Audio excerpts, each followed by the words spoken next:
Vanakkam Dohadeva. Wonderful to be with everyone today. Om Sahana Bhavatu Sahana Bhunaktu Sahaviryam Karavavahai Tejasvinavaditamastu Ma Bishavahai. Om Shanti Shanti Shanti. And we'll share the screen.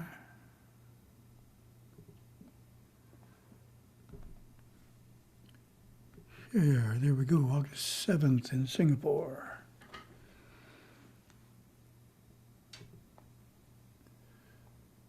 Oh, see where we are here. Our first topic.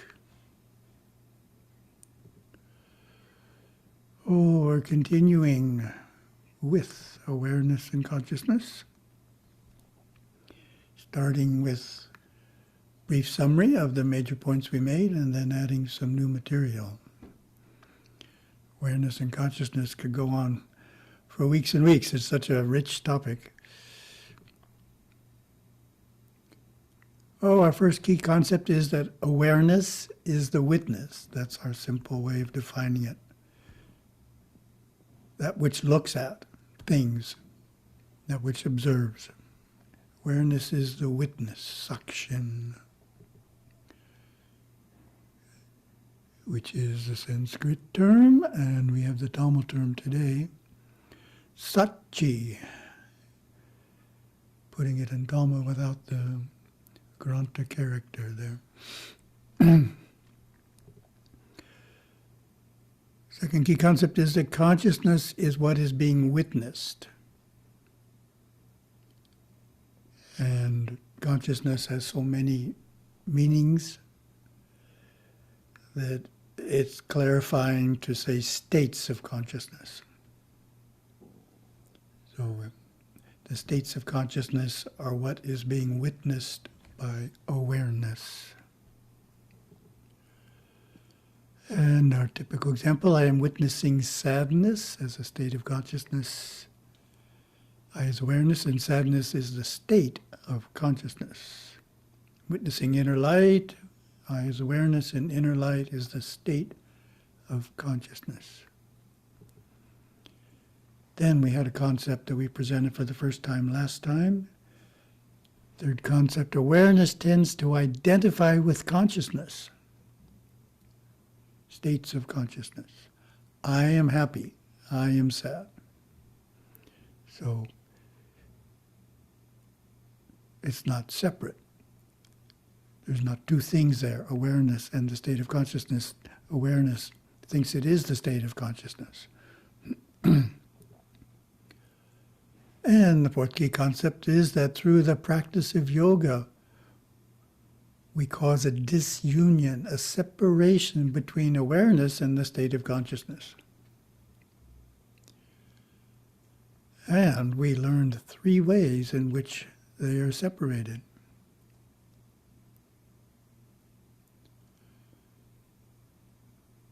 So that would be a good question, but I forgot to ask the question. What are the 3 ways in which witness, awareness, and states of consciousness can be separated?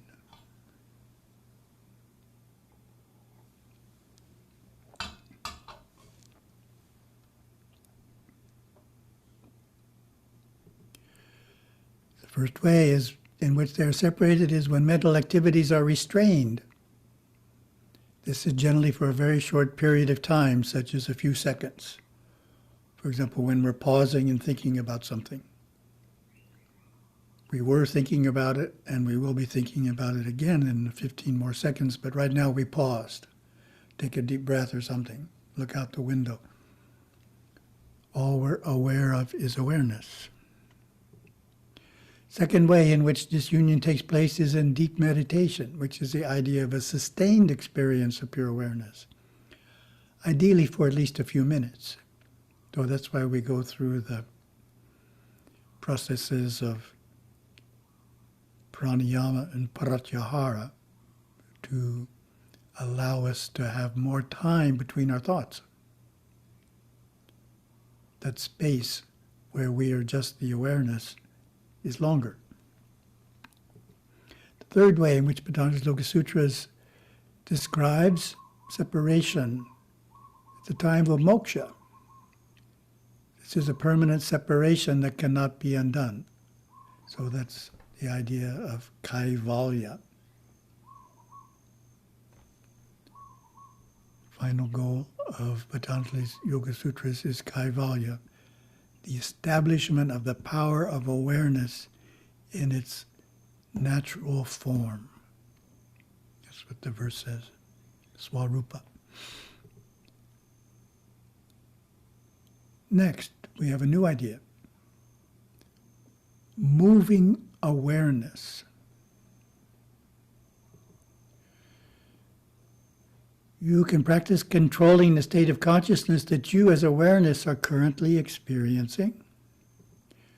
If you are in a slightly depressed state of mind, move awareness into a happier one. If you are jealous of an individual, move into a state of being happy for what he or she has achieved. Gurudeva taught this principle by comparing the states of consciousness and individual experiences to a large city, and awareness to the traveler through the city. So that is San Francisco. He wrote, generally people take problems too personally by identifying closely with them. When they experience anger, they are angry. When they experience bliss, they are blissful. So that's the idea we introduced. Awareness tends to identify with states of consciousness and not stand apart. The mystic identifies with the experiencer, stands apart, instead of the experience. He sees himself as pure awareness that travels in the mind. When he is in San Francisco, he is not San Francisco. Similarly, when he is in anger, he is not angry. So in Gurudeva's statement, another word for awareness that he used was experiencer. So you can also call awareness the experiencer instead of the witness. You have the experiencer, and then you have the state of consciousness that's being experienced. And that's changing, but the experiencer is constant. He says to himself, I am pure energy. I am the spiritual energy that floods through mind and body. I am not the body, the mind, or the emotions. I am not the thoughts I think or the experiences I experience. Thus he molds a new identity of himself as a free being who can travel anywhere in the mind. Such a person is always at the top of the mountain. So that's a very interesting point. And it relates to an attitude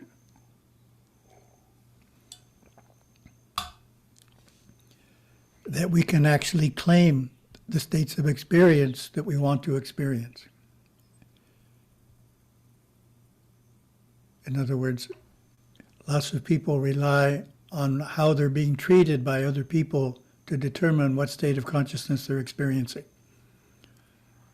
In some of my talks years ago, I used to jokingly say, how do people have to treat you this morning in order for you to be happy? We have that expectation. I'm not going to be happy unless my spouse does this. I'm not going to be happy unless my children do that, and my boss and this and that. We condition ourselves and restrain ourselves from being happy, whereas we could just claim happiness. I'm going to claim happiness no matter how people treat me today. So that attitude that we can claim a state of consciousness that we've previously experienced is what we're talking about. It's hard to claim one that you haven't yet experienced. But anything you've experienced in the past, you can claim it. It's still, the channel to it is still open. Gurudeva wrote about the need to be able to move awareness nimbly for this realization to occur. The self, Parashiva, is so simple. You have to be so simple to realize the self, not simple-minded, but so unattached. Awareness has to be able to move so nimbly through the mind, like a graceful deer going through the forest. So deftly through the mind that none of the sticky substance of the mind, so to speak, sticks onto awareness and holds it steadfast for a period of time. And only with that agility can you move awareness in quickly to the source, in on itself, until you come out having realized the self. It is an experience you come out of more than go into. It's like coming out of a movie. You have a better understanding of the movie than going into it. So the mind is sticky. What does that mean in a practical sense? It means we get stuck in a thought pattern. We're upset with someone and how they treated us last year even. And we keep thinking about it over and over again. We're stuck to it. We won't let it go by resolving it. So we have to resolve things so we don't end up getting stuck. Because if you're stuck, you can't move awareness nimbly, like the deer going through the forest. And we have some Shum. In the Shum language, the perspective of awareness traveling through the mind is called Shum if. We have the definition. One of four perspectives, the meditative viewpoint of being awareness flowing from one area of the inner mind to another, the mind itself being stationary. So all parts of the mind are like a puzzle. They're all there, put together. And awareness is moving through it. The other way of looking at it is you're stationary and the thoughts are moving in front of you, but that's not Shum if. Shum if is the thoughts are stationary like a big city, like a puzzle. They're not moving. You are moving to the ones you want to go to. Shum if. 2, the perspective of the Shum Chef language. It is also simply called the Shum perspective. In Saiva it includes the deeper meditative practices. It is a Dvaita or a monistic viewpoint. So there's 4 perspectives. We're not going to go into the other 3, but they're not all Advaita. Some are Dvaita, meaning theistic. So Advaita means everything you see is yourself. There's no second person. You're not using that faculty to see a second person.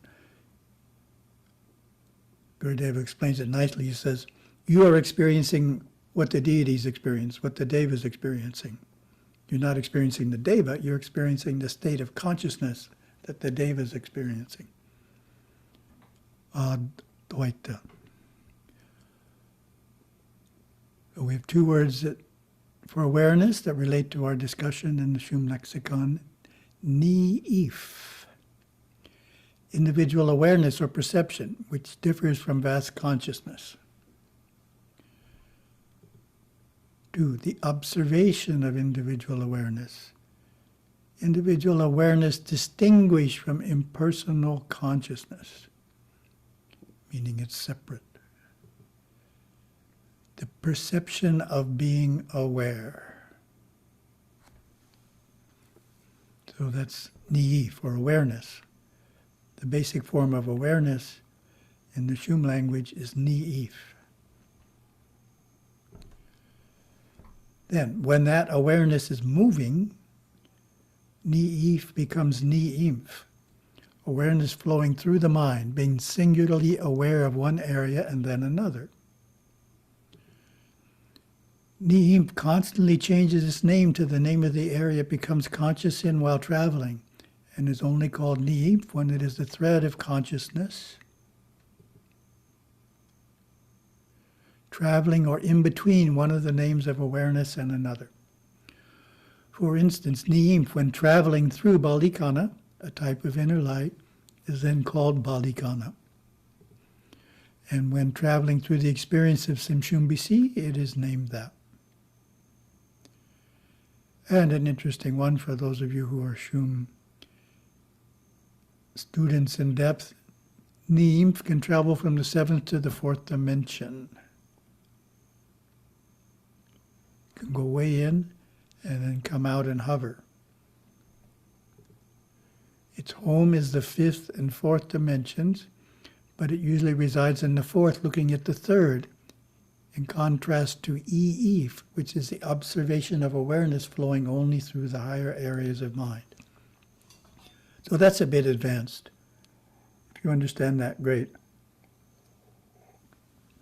We'll look at it possibly next time, but we'll definitely look at it in this series. It's the idea that Ni'if is not the only form of awareness happening at this moment in time. You are aware in other ways, simultaneously with Ni'if being aware. Awareness that's like it's split and functioning in different ways. And the last one on Ni'if, awareness traveling while seeing with the inner eye and hearing with the inner ear, into and out of areas of the mind.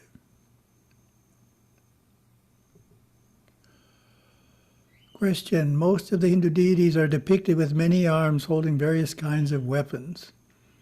Will it be correct to interpret the weapons as powers of the gods that are available to us from prayers to help our inner battle of conquering the lower chakra instincts of anger, fear, selfishness, jealousy, etc.? Oops, I didn't split that correctly.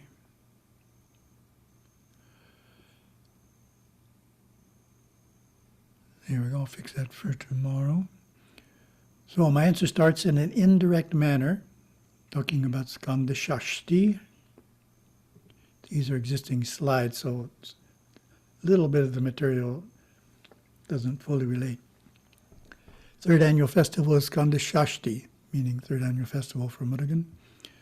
Celebrated on the 6 days after the new moon in October-November with festive processions and pujas, evoking his protection and grace. It honors Murugan's receiving the veil, his lance of spiritual illumination, Jnana Shakti, and culminates in a dramatic victory celebration of spiritual light over Asuric darkness, which tells the story of the legend of Lord Murugan defeating Surapadma.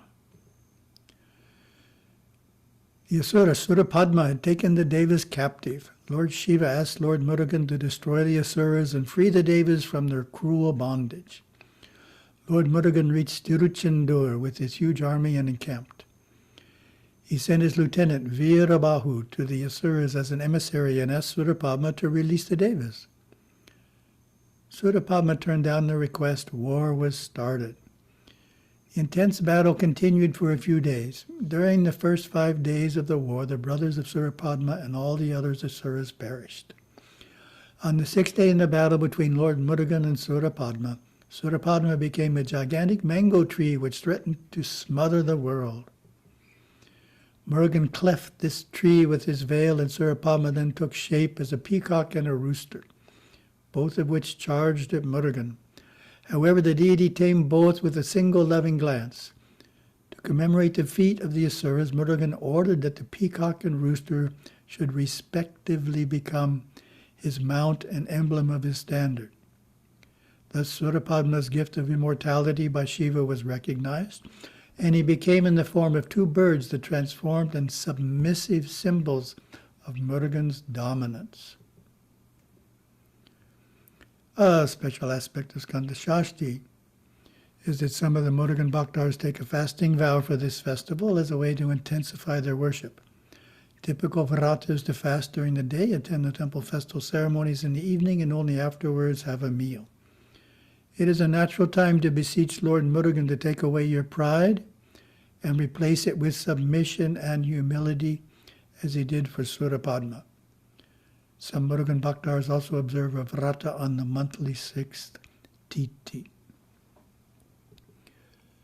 So now to directly answering the question. Most of the Hindu deities are depicted with many arms holding various kinds of weapons. Will it be correct to interpret the weapons as powers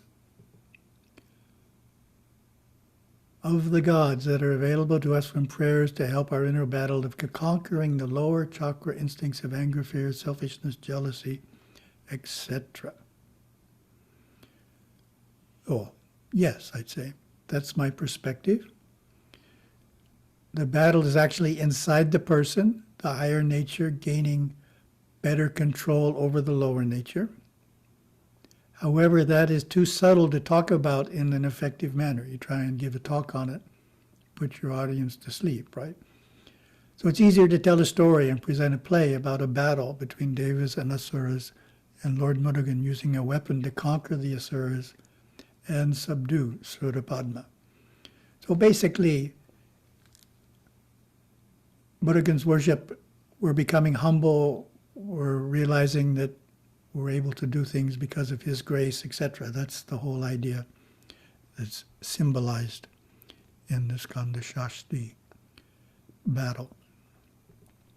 Then we have our second topic, which is gratitude, 28th character quality.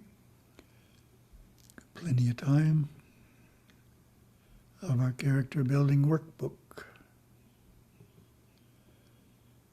And we give you the opportunity to define gratitude.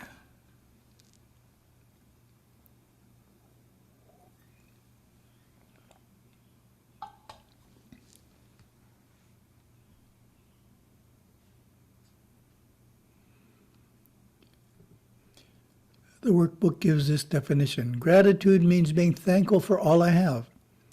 It is expressed toward others by showing my appreciation. Its opposite is thanklessness. Quotes from Gurudeva.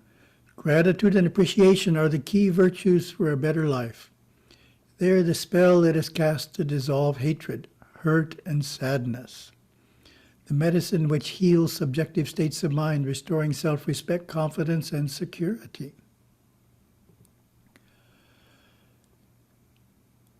The person of perfect understanding accepts all happenings in life as purposeful and good. That's a hard one to live up to every day for every experience, right? Accepts all happenings in life as purposeful and good. We must be grateful to others for playing back to us our previous actions so that we can see our mistakes and experience the same feelings we have caused in others. It is in this way that we are purified and trained not to commit the same adharmic acts again. This is a really powerful statement. So we need to learn from the experience. One way I say it is all experiences are good if we learn the lesson from it. But we have to learn. Why did this happen to me? How must have I behaved in the past to cause this to happen to me in the present? What did I do? What would I do in the future differently? Oh, comparing the actions of one who is grateful to one who is thankless. First situation, having received a gift from a distant friend, you, gratitude. Send a thank you note and express gratitude in person at the first opportunity. I still occasionally get written thank you notes and always find it very charming, old school. Thanklessness, neglect to send a thank you note. Second situation, and your silent prayers to God, you, gratitude. Frequently express gratitude for all that you have been given. Then ask guidance. Thanklessness. Think only of how God can further help you, not pondering the many gifts already received. Third situation. For the loving guidance of your parents, you, gratitude. Make it a point to periodically express heartfelt thanks. Thanklessness. Take the guidance for granted, thinking that's what parents are supposed to do. And our moment of reflection, take a moment to identify a few ways in which you could improve in gratitude.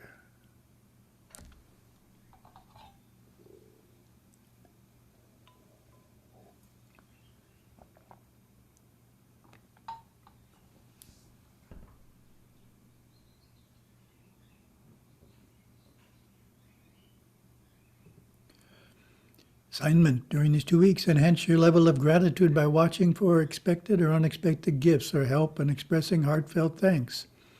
And also be grateful to the divine for life itself. Thank you very much.